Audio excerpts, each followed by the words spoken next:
கடந்த 2 நாட்களா சோசியல் மீடியால ஒரு வீடியோவை பார்க்க முடிஞ்சதுங்க. இருக்கிற மரத்த அப்படியே வச்சுக்கிட்டு அதை வெட்டாம அப்படியே ரோடு போட்டுருக்காங்க. இந்த வீடியோவை தான் பலரும் ஷேர் பண்ணி கலாச்சிட்டு இருக்காங்க. அதுவும் குறிப்பா சொல்ல போகணும்னா இந்த ரோடு போறதுக்கு 100 கோடி ரூபாய் செலவு பண்ணியிருக்காங்க அப்படிங்கிறது தான் பெரிய அதிர்ச்சியை ஏற்படுத்தியிருக்குது. சரி, எந்த ரோடு இது, இந்த ரோட்டை எங்க போட்டிருக்காங்க அப்படின்னு தேடி பார்க்கும்போது வேற எங்கேயும் கிடையாதுங்க. நம்ம பிரதமர் மோடியும் நிதிஷ்குமாரும் கூட்டணி அமைச்சு ஆட்சி செய்யறாங்க இல்லையா, பீகார் மாநிலத்துல தாங்க இந்த அவலம் நடந்திருக்குது. பீகார் மாநிலத்துல சாலை விரிவாக்க திட்டத்தின் ஒரு பகுதியா பாட்னாவில இருந்து கயா வரைக்கும் சுமார் 7.5 கிலோமீட்டர் அளவுக்கு ரோடு போடுறாங்க. இந்த ரோடானது தான் சுமார் 100 கோடி ரூபாய் மதிப்புல போடப்பட்டிருக்குது. எனவே இந்த ரோட்டை போடும்போது தான் நடுவில் இந்த மரத்தை வெட்டாமே போட்டிருக்காங்க.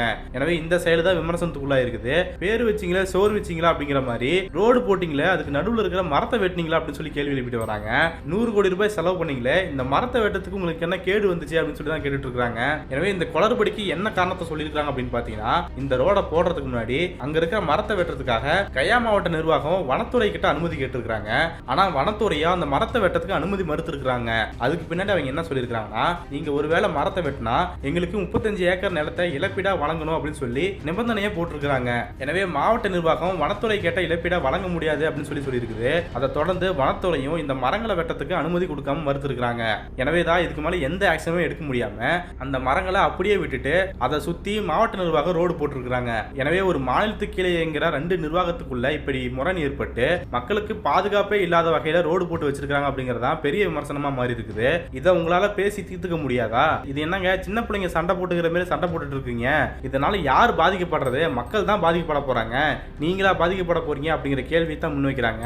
இன்னொரு பக்கம் ஓட்டுநர்கள் மத்தியில பார்க்கும்போது பெரிய அதிருப்தியை வெளிப்படுத்திருக்காங்க. சாலை விரிவாக்க திட்டம்னு பேர் வச்சு சாலையை விரிவுபடுத்தி போக்குவரத்து வசதி ஏற்படுத்துவாங்கன்னு பாத்தீங்கன்னா இவங்க மேலும் மேலும் ஆபத்தை தான் அதிகரிச்சுட்டு போறாங்க அப்படின்னு சொல்லி சொல்றாங்க. அதுவும் பீகாருடைய தலைநகரான பாட்னாவில இருந்து இந்த ரோடு போகுது. அப்படி இருக்கும்போது அது முக்கியமான ரோடா கருதப்படும். அதுல நிறைய வண்டிகள் போகும். எனவே இதை கூட கருத்துல எடுத்துக்காம இப்படி மரத்தை அப்படியே விட்டுட்டு ரோடு போட்டிருக்காங்களே, இவங்களுக்கெல்லாம் கொஞ்சமாச்சும் மூளை இருக்கா? ஓட்டுநர்கள் மேலேயும் மக்கள் மேலேயும் அக்கறை இருக்கா அப்படிங்கிற கேள்வி தான் முன்வைக்கிறாங்க. அதுலயும் சிலர் குறிப்பா என்ன சொல்றாங்கன்னா, இந்த மரங்கள் நேரா இருந்தா கூட நாங்க அட்ஜஸ்ட் பண்ணி ஓட்டிட்டு போயிருவோம். இப்படி கோணையா எங்கெங்கயோ மரங்கள் இருக்குது. இந்த ரோட்ல நாங்க எப்படி தாங்க வண்டியை ஓட்டுறது அப்படின்னு சொல்லி கேட்கறாங்க. ஒட்டுமொத்தமா பார்க்கும்போது இதுதான் டபுள் இன்ஜின் சர்க்காரா, இதுதான் மோடி நிதிஷ்குமார் டெவலப்மெண்ட் மாடலா அப்படின்னு சொல்லி கேட்கறாங்க. எது என்னவோ மக்கள் மேல கொஞ்சமாச்சும் அக்கறை இருக்கிறவங்க இந்த மாதிரி ஒரு பெரிய தப்பை பண்ணிருக்கவே மாட்டாங்க. இவங்க மக்களுக்காக ரோடு போட்டாங்களா இல்ல இவங்களுடைய ஈகோ தீர்த்துக்கிறதுக்காக ரோடு போட்டாங்களான்னு தெரியலங்க. இன்னொரு பக்கம் இந்த சாலையே ரொம்ப மோசமா இருக்குது அப்படிங்கிற கேள்வியும் எழுதிருக்குது. எனவே இவங்க உண்மையாலுமே 100 கோடியை செலவு பண்ணி தான் இந்த ரோட போட்டாங்களா இல்ல இந்த பணத்தை கொள்ளையடிச்சிட்டாங்களா அப்படிங்கிற கேள்வியும் முன்வைக்கிறாங்க.